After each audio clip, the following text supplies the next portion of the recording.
Economics. चलिए start करते हैं। इस वीडियो में हम डिस्कस करेंगे डायरेक्ट टैक्स और इनडायरेक्ट टैक्स। जैसा कि इसके नाम से ही लगता है कि डायरेक्ट का मतलब जो डायरेक्टली ले लिया जाए, जिस पर्सन से लगाया गया उसी पर्सन से ले लिया जाए तो डायरेक्ट टैक्स है, ये मोटी मोटी बात है। और इनडायरेक्ट टैक्स कौन है? जो घुमा फिरा के लिया जाए, यानी लगाया किसी और पर, सबमिशन कोई और कर रहा है। ठीक है, तो ये डायरेक्ट और इनडायरेक्ट टैक्स का जो है बेसिक डिफरेंस है। बट इसको अगर हम कानूनी भाषा और किताबी भाषा में समझें, जिसमें बहुत सारे दावपेच भी होते हैं, तो इट मस्ट बी जज ऑन द 3 पैरामीटर्स। ये जो 3 पैरामीटर्स पे जज किया जाता है किसी भी टैक्स को कि वो डायरेक्ट है या वो इनडायरेक्ट है। ठीक है, ये कौन से पैरामीटर्स हैं? लीगल इंसिडेंस, ठीक है, यानी लीगली किसको सबमिट कराना है, किस पर इंसिडेंस बनता है। एक्चुअल इंसिडेंस, एक्चुअल में पे करता कौन है, चाहे वो लीगली सबमिट ना कराए पर एक्चुअल में किसके पॉकेट से ये जा रहा है। और लॉ ऑफ इंटेंशन, यानी लॉ के अकॉर्डिंग भी कौन लायबल है इसको पे करने के। लीगल इंसिडेंस, एक्चुअल इंसिडेंस और law of intention, in 3 categories पे हम जज करते हैं कि कोई डायरेक्ट टैक्स है या कोई इनडायरेक्ट टैक्स है। आगे चलिए समझते हैं कि कैसे हम डिसाइड करेंगे कि कोई टैक्स डायरेक्ट है या इनडायरेक्ट है। अब देखिए डायरेक्ट टैक्स कौन सा होता है। ये जो 3 पैरामीटर्स है ना, अगर ये एक ही पर्सन पे लगेंगे तो वो डायरेक्ट टैक्स होगा। कैसे? लीगल ऑफ इंसिडेंस, यानी कि लीगली कौन पे कर रहा है, सबमिशन कराने की जिम्मेदारी किस पर है। एक्चुअल इंसिडेंस, एक्चुअल में किसकी पॉकेट से जा रहा है। और लॉ ऑफ इंसिडेंस, या फिर हम लॉ ऑफ इंटेंशन बोलते हैं, तो इंटेंशनली लॉ किसको चाहता है कि कौन पे करे। अगर ये तीनों चीज़ें एक ही पर्सन पर आती हैं, यानी same economical agent will pay, ठीक है, according to law all the 3 parameter satisfied by the 1 person, then it is a direct tax. तो ये क्या होगा? डायरेक्ट टैक्स है। जैसे कि हमारा इनकम टैक्स है, ठीक है, लीगली भी सबमिशन वही कराता है जिसका टैक्स होता है।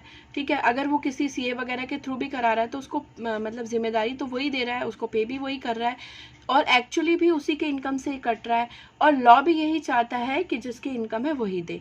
तो इस तरह से ये डायरेक्ट टैक्स हो गया। ये तीनों कैटेगरी जो है जब एक ही टैक्स पर्सन पर आती हैं तब वो जाके डायरेक्ट टैक्स होता है। ठीक है, चलिए तो फिर नेक्स्ट स्लाइड पे मूव करते हैं और समझते हैं कि इनडायरेक्ट टैक्स क्या होता है। आप समझेंगे इनडायरेक्ट टैक्स। ठीक है, देखिए when legal incident is on seller, अगर लीगली कौन पे कर रहा है? सेलर पे कर रहा है, यानी कि जो विक्रेता है, जो बेचने वाला है चीज़ को। But actually paid by the buyer, लेकिन जिसने सामान खरीदा है एक्चुअल में पे उसने किया इस टैक्स को। ठीक है, तो सेलर उसको सबमिशन करता है गवर्नमेंट के पास, लेकिन बायर्स एक्चुअली उसको पे करता है। ठीक है, तो ये टैक्स क्या होंगे? इनडायरेक्ट टैक्स होंगे, क्योंकि जो एक्चुअल इंसिडेंस है वो किसी और पर है और लीगली कोई और पे कर रहा है। ठीक है, और all community tax are indirect tax. जितने भी कम्युनिटी टैक्स होते हैं ना, वो इनडायरेक्ट टैक्स होते हैं, जो पूरे समाज पे लगाए गए हैं। तो वो मतलब अलग अलग पर्सन से नहीं, एक पर्सन जहाँ से वो ये फैसिलिटीज अवेल कर रहे हैं वो पर्सन करता है। तो यहाँ 2 एक्चुअली कोई और पे करता है और सबमिशन कोई और करता है। और लॉ का इंटेंशन किसका है?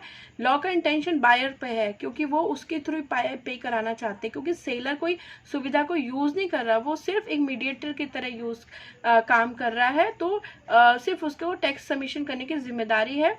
एक्चुअल में सेवा जो ले रहा है वो बायर ले रहा है और वही पे करेगा। तो यहाँ पर एक क्राइटेरिया एक पे फुलफिल हो रहा है, 2 क्राइटेरिया एक पे फुलफिल हो रहा है। तो इसीलिए ये एक ही पर्सन पे तीनों क्राइटेरिया नहीं जा रहे, तो इसीलिए हम इसको इनडायरेक्ट टैक्स मानेंगे। और इसमें एक एग्जाम्पल है, जैसे एड वैलोरम टैक्स बोलते हैं हम इसको, जैसे आपका वैट है। ठीक है, तो ये वस्तुओं पर लगता है, तो ये कौन देता है? ये जो भी आपका ग्राहक है वो देगा। ठीक है, बट वो देगा सिर्फ, वो सबमिशन नहीं कराएगा गवर्नमेंट के पास। तो लीगली सबमिशन कौन करेगा? जो भी शॉपकीपर है वो कराता है।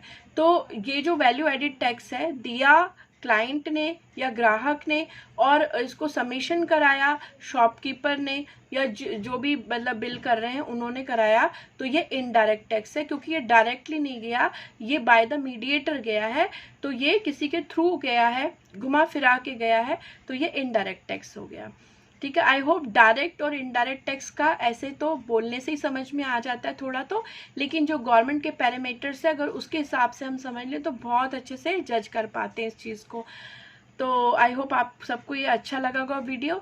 आगे हम देखेंगे क्या पैटर्न है गवर्नमेंट का टैक्स लगाने का। बेसिकली 4 पैटर्न पे टैक्स लगाया जाता है और वो नेक्स्ट वीडियो में मैं कवर करूँगी। Thanks for watching the video, have a nice day. और प्लीज़ लाइक करिए, सब्सक्राइब करिए और शेयर भी करिए प्लीज़ वीडियोज़ को। Thanks for watching.